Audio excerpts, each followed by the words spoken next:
mu nzego z'ubutegetsi byibuze 30% by'akarusho mu cyizere abagore bakomeje kugirirwa.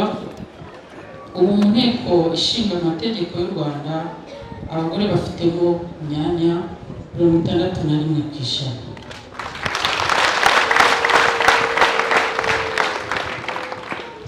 Gusa nubwo amahirwe yatanzwe abakobwa n'abagore bisangiye mu nzego zifatirwamo ibyemezo ndetse bikaba ko no mu bucuruzi n'imyuga yose y'abarimo n'imirimo y'ikoranabuhanga, ntabwo abanyarwandakazi baragera aho twifuza mu mikoreshereze n'ubumenyi by'ikoranabuhanga.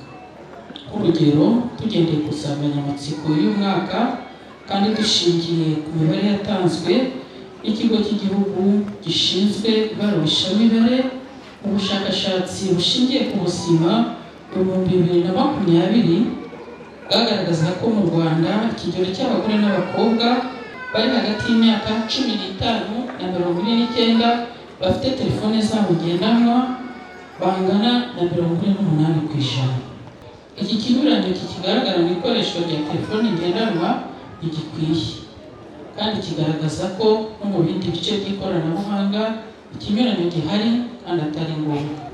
Turasaba guverinoma, abafatanyabikorwa bose kongeramo imbaraga mu gutinyura no guhugura abagore n'abakobwa b'abanyarwandakazi ngo babashe kubona ibikoresho by'ikoranabuhanga, babitinyuke kandi babihugukirwe, kuko byagaragaye kugira ubumenyi mu ikoranabuhanga bikemura ikibazo cyo guhendwa no kugira amakuru.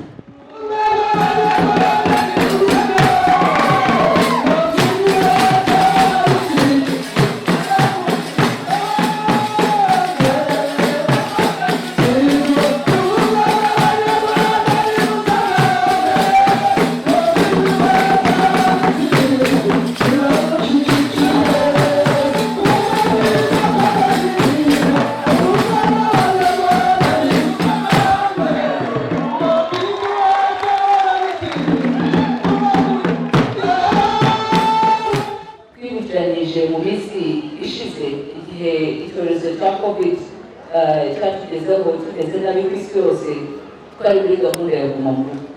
Mwabonye ko urugero rutoya guhererekanya amafaranga dukoresheje mobile money byadufashije cyane kwirinda ubwandu. Hari hagaragajwe imibare irebera igihugu cyose, aho tubona 48% w'abagore batunze telefone ugereranyije na 62% b'abagabo batunze telefone. Iyi mibare ntabwo ari iyo kwishimira, ariko buri munsi aho duhuriye uyu munsi dushaka kurebera hamwe ibyagezweho, biranadufasha kugira ngo twiture turebe uko iyi mibare umwaka wajya kurangira byahindutse, ariko tunagishakamo ibisubizo. Ikoranabuhanga umutegarugori agomba kuryiyumvamo, kuritinyuka, ntabwo ari iby'abagabo gusa. Ku baturage ba Nyagatare turabashimira ubwitange mu bikorwa by'iterambere. Umuryango watanze ubuhamya ni icyitegererezo gikomeye. Iyo ihame ry'uburinganire rihawe agaciro mu muryango, ugera ku iterambere n'uwumvize bakabaho batekanye.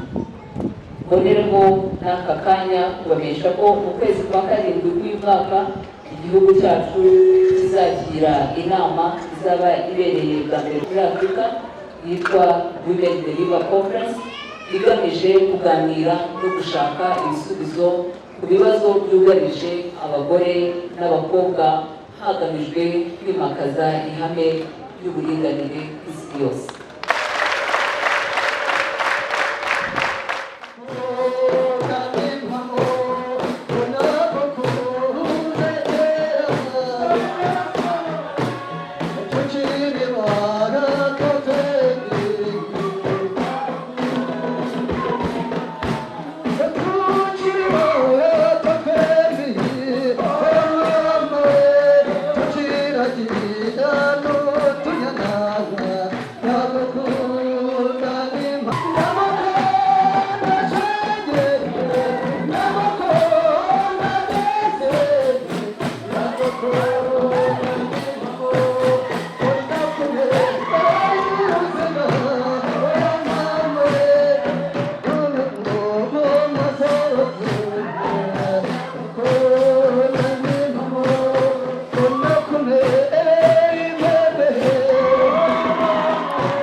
Never